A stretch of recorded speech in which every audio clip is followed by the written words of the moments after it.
I would never do anything to a child. Okay. One said toddler vagina. Where would you typically see women, or would you see men as well? Yes. Men too. Men too? Okay. I can say like I'm like bi. Do you believe that she's beyond help? I think so. These were moments when cops discovered husbands' dirty secrets, starting with the creepy grandpa whose laptop revealed a horrendous side of him. What does that search engine do? Is that Brings up things that you might look at. On November 31st, 2023, 911 operators in Flagler County, Florida received a call from a man who had just made a disturbing discovery. His 87-year-old neighbor had asked him to delete a file from his laptop, but when he opened it, he found something he couldn't ignore. And he asked me to look at his laptop. I said, okay. I said, what do you want me to do? And he said, I want you to delete some stuff. He had some stuff on it that I don't want on there, but I want it removed. So I'm like, okay, I'll just, He goes, I want the whole program removed. And I said, okay. And then he said, well, I want to put it back on. And I'm like, well, what's the point of removing it? You know what I mean? So I'm like, okay, whatever. I got to go get my kids at school. So then the next morning, which was yesterday morning, he stopped me and said, hey, could you look at my laptop again? How you doing? And I said, yeah, no problem. I'll look at it. So I went over there and he had it open. I looked at it and he goes, I want you to remove it. Same story. So I'm like, okay. I saw his windows that were open. One said toddler vagina. I didn't click in it, but I saw the windows. There's like 6 windows. The next 2 were maybe Russian. So did you see any sort of child pornography? I saw the tab. I have 2 kids, a young daughter, someone. Yeah, no, here. So I go, what do you want me to do? And he said, just delete it. And I'm like, okay. But instead of deleting it, he informed his neighbor's wife, who, judging by her lack of surprise, either had psychic powers or had seen worse. Realizing the severity of what had been discovered, the 87-year-old neighbor, later identified as William Jesse Stafford, went into full panic mode. He tried to burn the laptop to destroy evidence, but it was already too late. Gosh, what's going on today? He's got dementia, Okay. and he tried to take the gasoline and burn the computer. Gotcha. And it was so close to the house, and Mike called me, said the house was going to be sick. Gotcha. Are you on any medications at all? No, he's going to the doctor tomorrow. Okay. So how did all this start today? Well, How did this all start today? I had a computer and I had a program on it that I didn't want. So I asked him to get rid of it. Okay. He saw something and I don't know how. Gotcha. What kind of program did you have on there? What kind of program? It was TIO. I don't know what that I is. don't know. It's another search engine. I don't know either. Okay. It's just one that. What does that search engine do? What is that? I'm not familiar with It's that. I don't know what it is.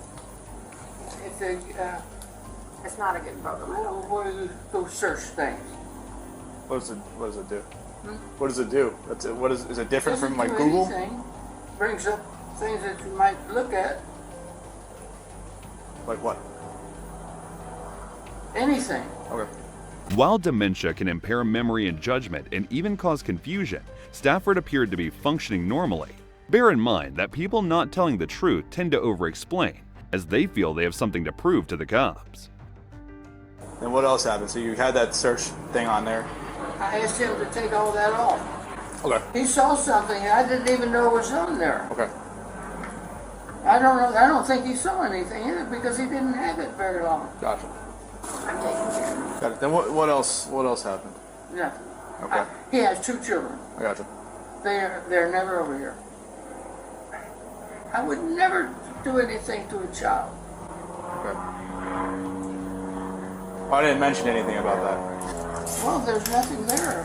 What did he say? He was saying you brought over the computer with gasoline and like a And dolly. you know what the gasoline was for?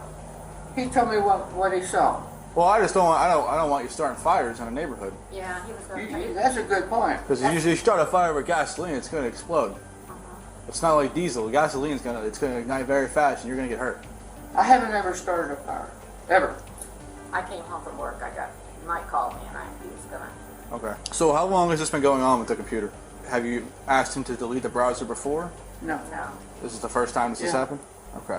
You guys haven't have your IDs with you by any chance? Or driver's license? I have mine. Yes. Can you grab his too? Yeah, I can Yes. grab his too. Thank you.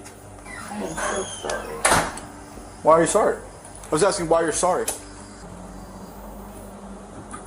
Golf course in my front yard, for one thing. I have a few questions to ask you. So he has dementia, you're saying? How long has he had dementia for? He's had it. Has it been on stage 2. Okay. When was the last time he was on medication? He's never been, but I have a hard time getting him over to the doctor. When was he diagnosed? He hasn't. That's what we're doing tomorrow. So how is it stage 2 if he hasn't been diagnosed? Well, I'm just watching for a while, and I talked to people, and they indicated they've had parents like that. Okay. I understand he may be older, but he's heard me just fine through my conversation with him. He's heard me just fine when I was talking to him. Okay.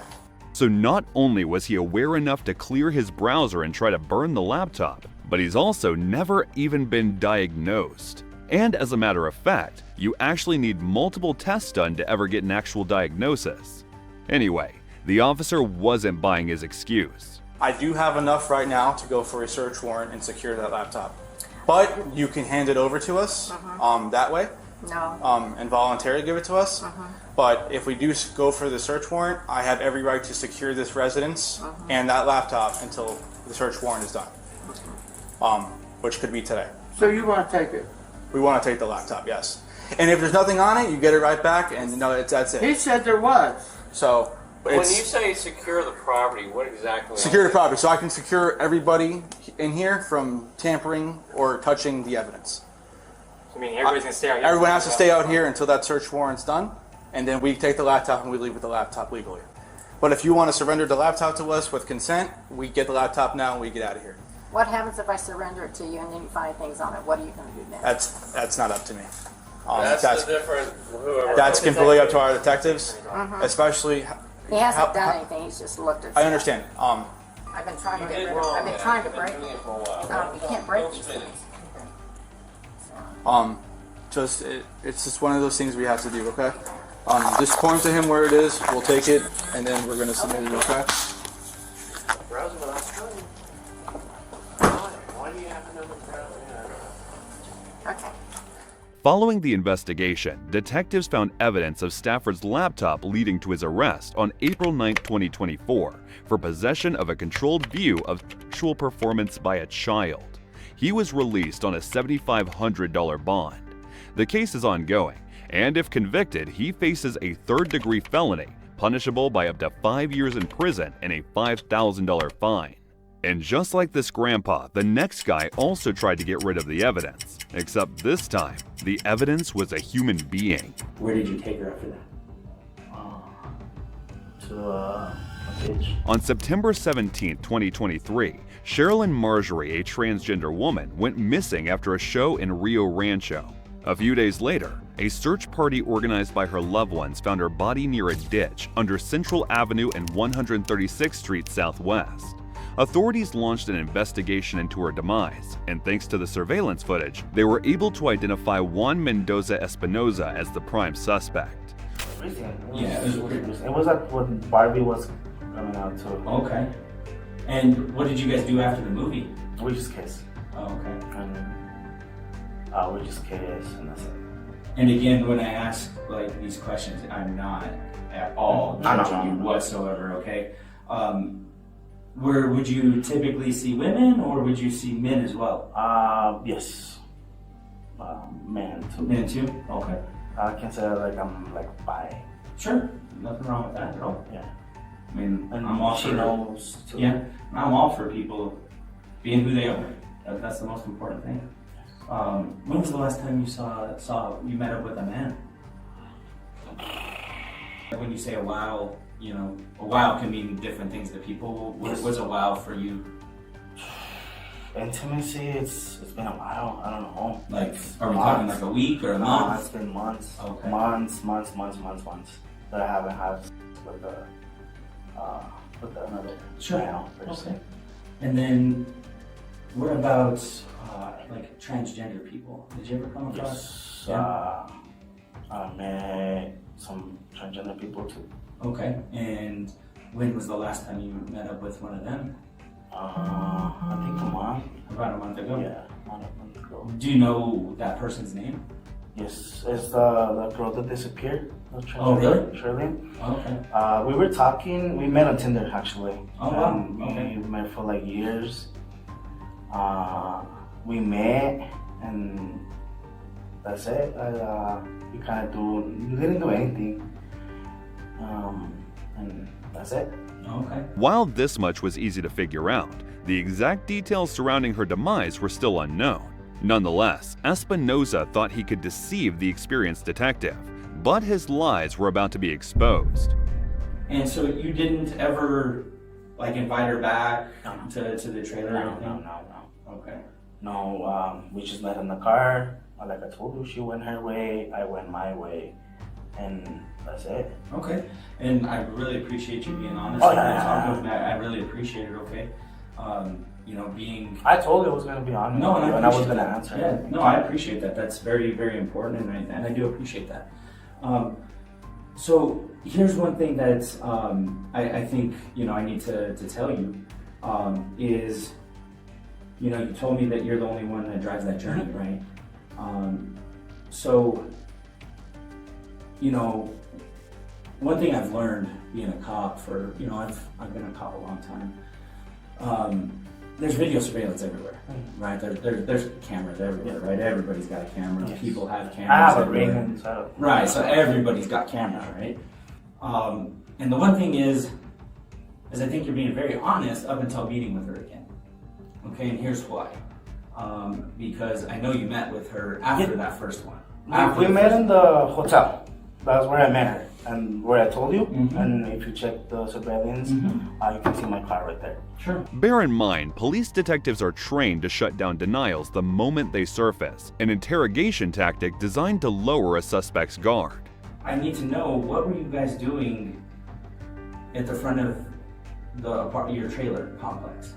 In the trailer? No, not at the trailer. In the front. We were just there. That's where we met first, and then we left to the other one.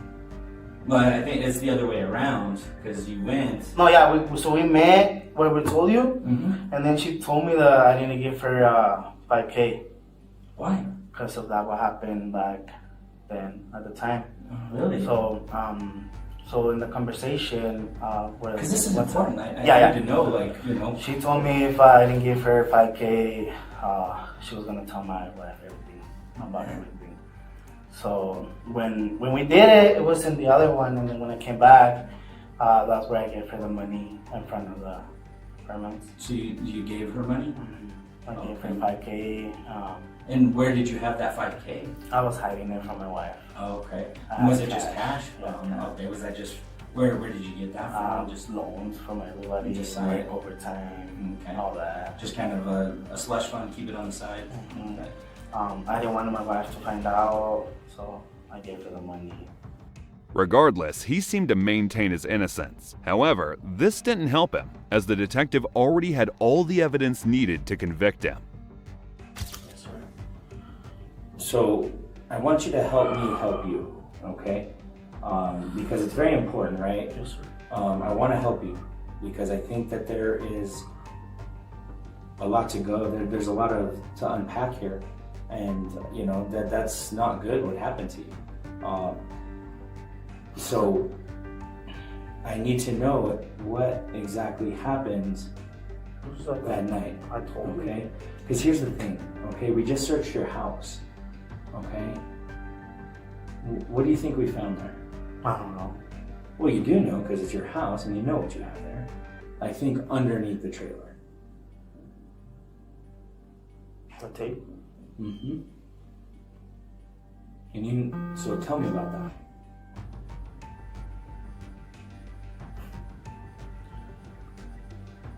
Did you mean for it to happen? No.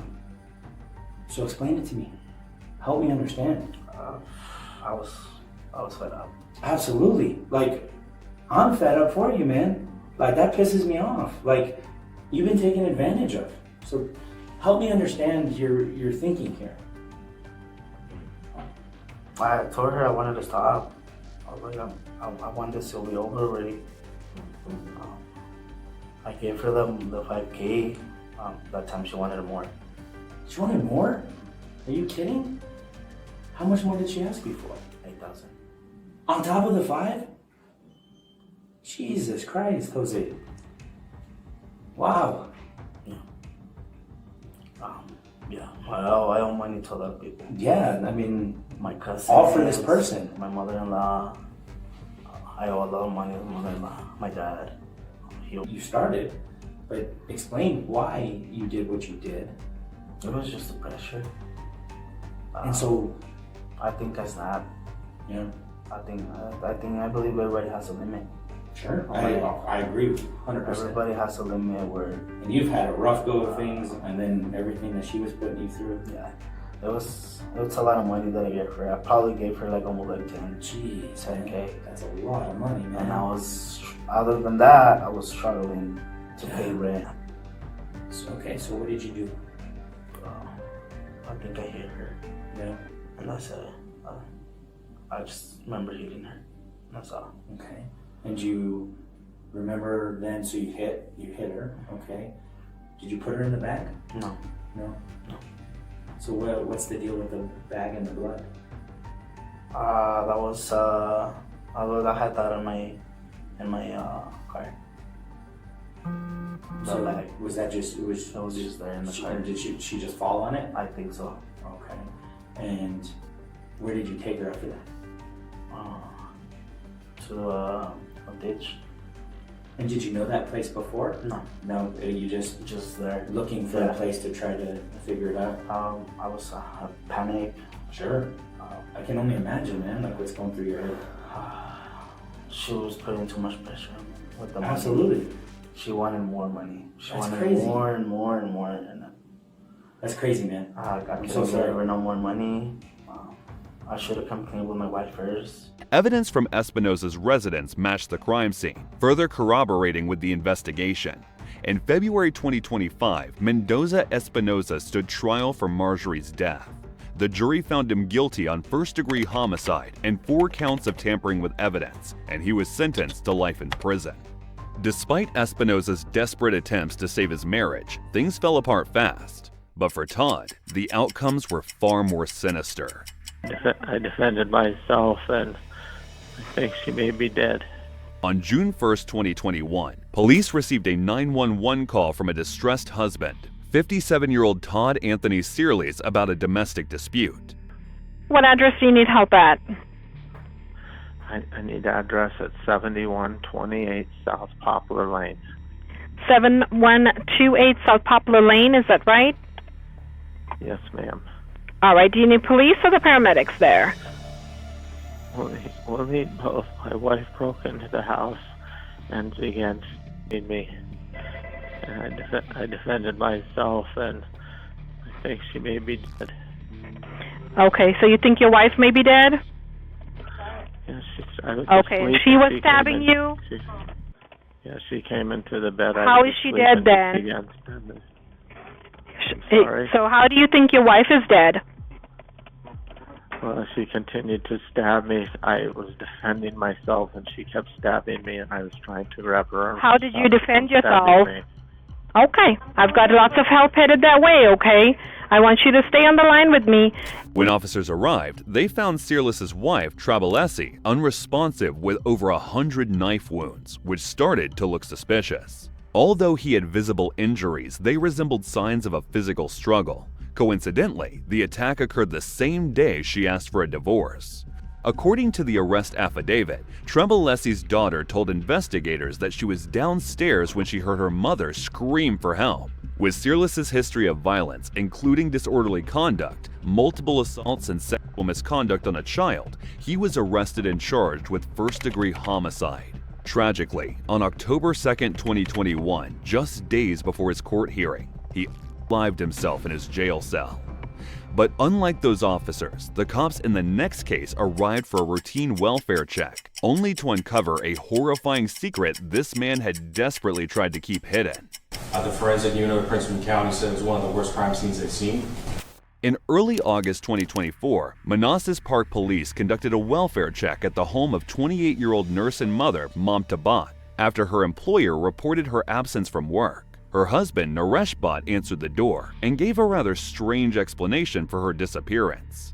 Hello, sir. How are you? I'm Officer with Team Park, please. We're looking for Miss Mamta Kafle. Yeah, we see like on Tuesday, Wednesday, she left and then she says she's gonna go either New York or Texas, and then she left. She had the phone and then she destroyed that phone and then she left. So she destroyed the phone and she left. She said she was going to New York. Yeah, her sister, one of her sister. Okay. Yeah. Do you have any other contact information? Yeah, I like she has a different 3 phones. I do have like 2 phone numbers. One phone number somebody other receiving, one another contact number for the New York I do have. Okay, can you show me that, please? Can you Can we hand get that those info? numbers? Can we get those phone numbers from you? Yeah, we just want to see if she's okay because we have an employer calling to Hi. check. Hi. Did she say why she left? Yeah, because we are about to separate and then the home inspection come here to I'm about to sell the home. So she wanna say okay, I wanna go with my sisters, and then she used to work Wednesday, Thursday, Friday, and Saturday. Okay. And then sometimes I don't know where you can come inside or I can come outside. It's up to you, sir. Up to you, sir. Yeah. And she used to live in a Falls Church. I don't know the exact address. I know the building because I noticed there because I saw her email, and then one place over there, and then I don't know somewhere in Manassas because on the 8th I think on the 8th she started a job. Naresh's story might have had a slight chance of working if he had at least gotten the simplest facts straight. Investigators confirmed Mamta had no sister in the U.S. Her only family lived in Nepal. But it gets even crazier. It was relieved that before her disappearance, Naresh conducted online searches about managing a deceased spouse's debt and how soon he could remarry after a spouse's death. Shortly after her disappearance, he was caught on camera purchasing knives and cleaning supplies, and further damning evidence suggested a violent encounter. Naresh Bhatt was charged with homicide in the disappearance of his wife, Mamta. He remains in custody without bond, facing first-degree homicide and physical defilement charges. His jury trial is set to begin on September 8, 2025.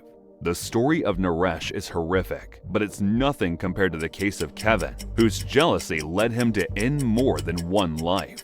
You were going to spend the rest of your natural life in prison. On February 8, 2020, Scott Sessions, a well-known trumpet player from Greeley, Colorado, left his mother a voicemail, excited about his date with Heather Frank, a 48-year-old woman who had recently exited a rocky relationship with Kevin Eastman. The two quickly hit it off when she met Scott at a blues concert. Days later, after his family reported him missing, a snowplow driver made a 911 call about a disturbing discovery. On the Pingree Park Road, and I have a dead body. Tree on fire, and I went up to put it out, and he's laying next to it. He's definitely passed away.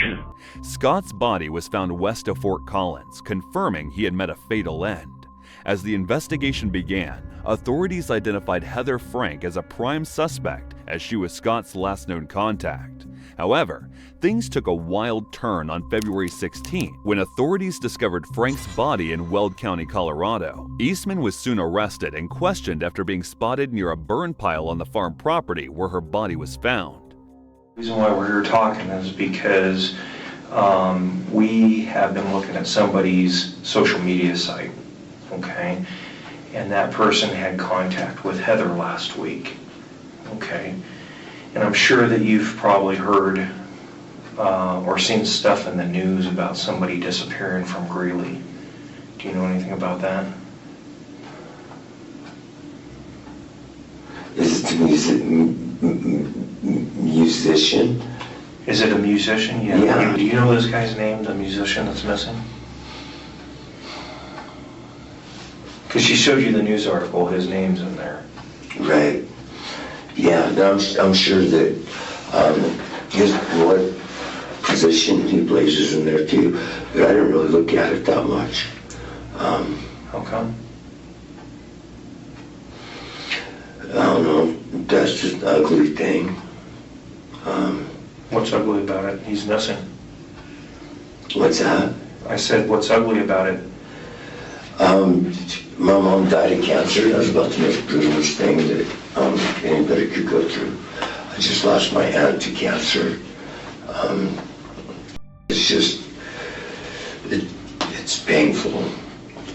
During the interrogation, Eastman casually confirmed Scott was dead before the detectives even brought it up, a slip that fueled their suspicions even further. But getting the details of the crime proved to be a challenge for the officers. 11th, 10th, 9th, 8th, 7th, 6th, 5, 4, 3, 2, and this is February. Okay. Okay, and so tomorrow's the 17th. All right, so you said 8 to 10 days ago, so 1, 2, 3, 4, 5, 6, 7, 8, 9, 10. So around in here, you came back from Parachute, is that correct? I believe so. I believe so. I remember what day of the week it was? I think it was, I know it was either Friday or Saturday. Okay, so you're back from Parachute either Friday, yeah, or Saturday.